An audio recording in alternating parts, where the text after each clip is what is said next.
Hi, I'm Pierce Jens with Baratza Support. Today I'm going to show you how to change the timer switch on your Conical burr coffee grinder. I'm going to use a Preciso as the example for you. If you're doing this on one of our other models, your adjustment ring will be a little different, but everything else will be the same. Let's begin. You'll need to change the timer switch if it is broken. This is noticed by the user as only being able to turn the grinder on and off by plugging and unplugging it from the wall.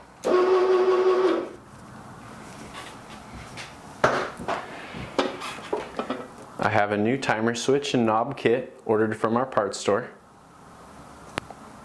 Step one is going to be to remove your hopper, the gasket,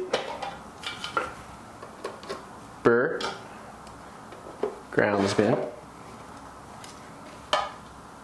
the micro adjustment knob on the Preciso. The Virtuoso and all of our other Conical coffee grinders do not have this knob. This applies only to the Preciso. To remove it, press down on the black adjustment ring inside the grinder, right behind the micro adjustment knob. Use a flathead screwdriver underneath the knob and pry it up and off. It will probably go shooting way off, so make sure the area around you is clean enough to be able to locate it.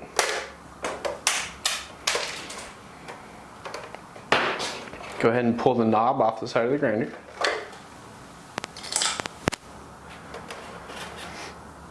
Next, we're going to remove the case of the grinder. If you need further assistance with removing the case, please watch our other troubleshoot video describing how to do that for your model.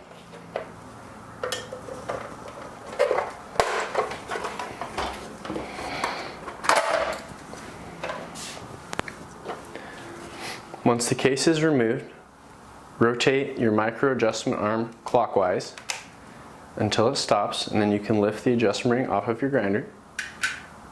Take care not to lose the small spring-loaded detent that provides the clicking sound when you adjust your grind. Lift the interlock switch off of the gearbox and let it dangle to the rear. We need to remove the gearbox and motor assembly from the chassis. There are 3 screws that secure it to the chassis.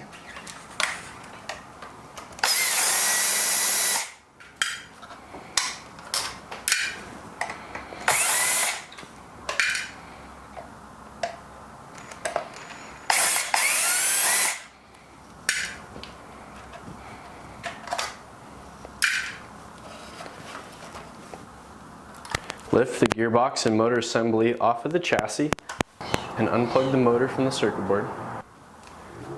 Take care not to lose the rear motor mount. This does pull off, unlike the front two. We're going to go ahead and set this assembly to the side. At this point, we have easy access to the timer switch and the wires in the back of the timer switch. We need to loosen the 5/8 nut that holds the timer switch onto the chassis. You can do this using the correct size socket, or you can use pliers to get it off. It is not on there very tight.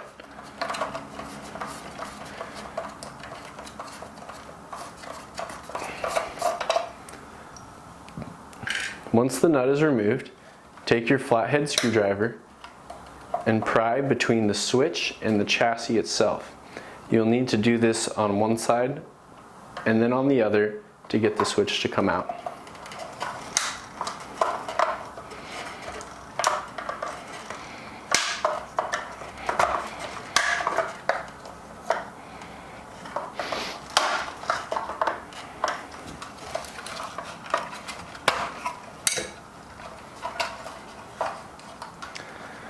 Now that I have the switch removed from the chassis, I'm going to pull the leads off the back of the switch. We can discard the old switch, grab your new part,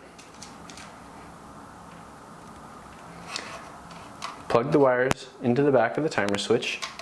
The wires are a little bit different in length. While it does not matter which wire goes to which contact on the switch, it will fit better if you match them the way they came off. You can see this wire wants to be a little bit higher than this wire, so I'll go ahead and put on the timer like so.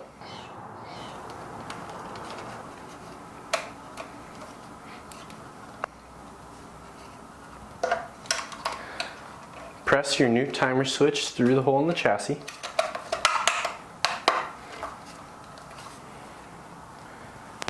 Use the 5/8 nut to secure the timer switch to the chassis.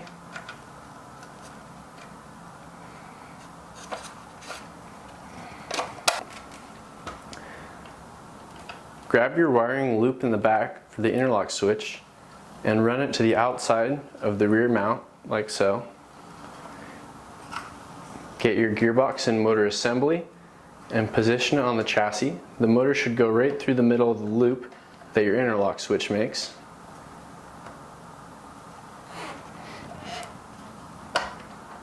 When installing the gearbox and motor assembly, make sure your chute gasket stays in position and does not fall off. I find it helps to put my index finger through the hole in the chassis and into the chute to help guide it into proper position without the gasket getting pinched or lost. Check to make sure that the two wires from the front switch are routed to the inside of the motor mounts. They will route easily to the outside of the motor mounts, like so. However, when you go to install your case, it will get caught on this wire and you will have to take it apart to resolve this issue. So just take a second now to ensure both wires are ran to the inside of the screw mounts.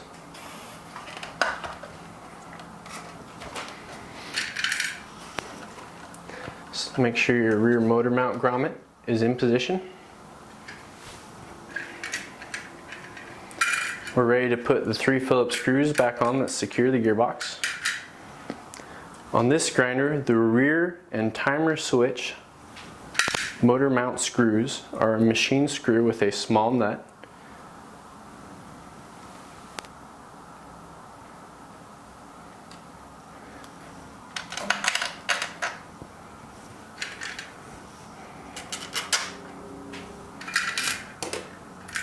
Whereas the one on the front left of the grinder is a plastic thread cutting screw.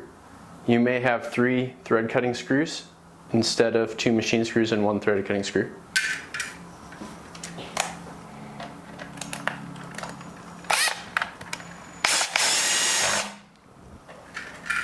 These do not need to be very tight, just snug. I have my drill torque set to 0.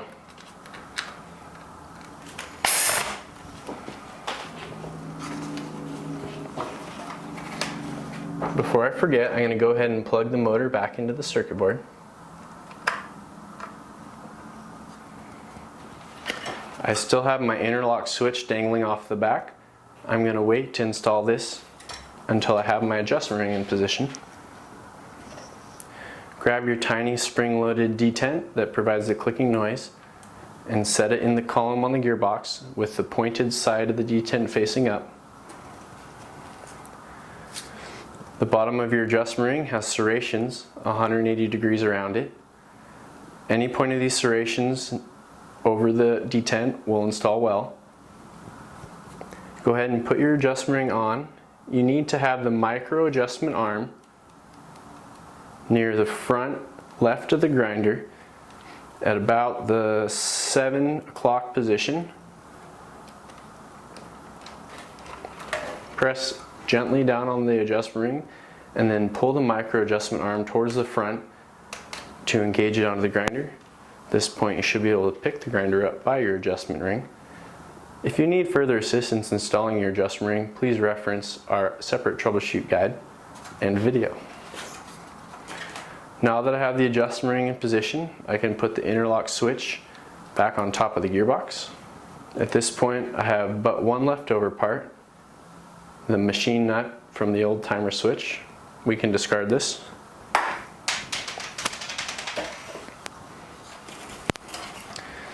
Slide your chassis back onto the grinder.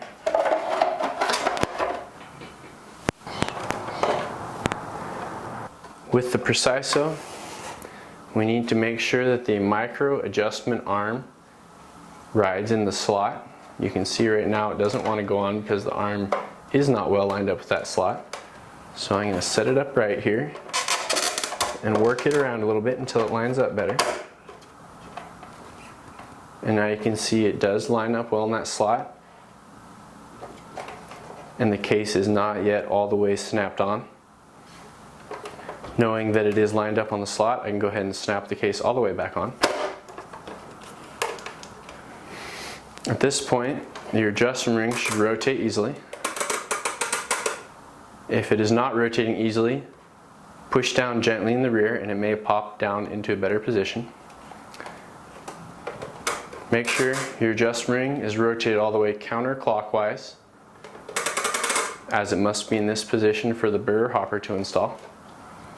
Install your burr, taking care to align the red mark near the front right of the grinder. Install the gasket.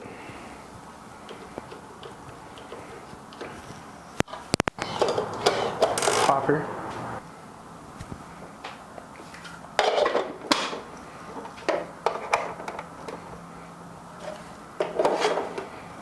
To install your micro adjustment button, you will be tempted to simply press it into place. However, it does not click properly if only pressed into place. We need to use a thin item to support under the micro adjustment arm so we can press it on place better. So I have my thin pocket knife reaching in the grinder underneath the micro adjustment arm for support, and I'm going to simultaneously push down on that knob. And now you can hear it adjusts more positively. At this point, your timer switch replacement is complete and you're ready to return to grinding.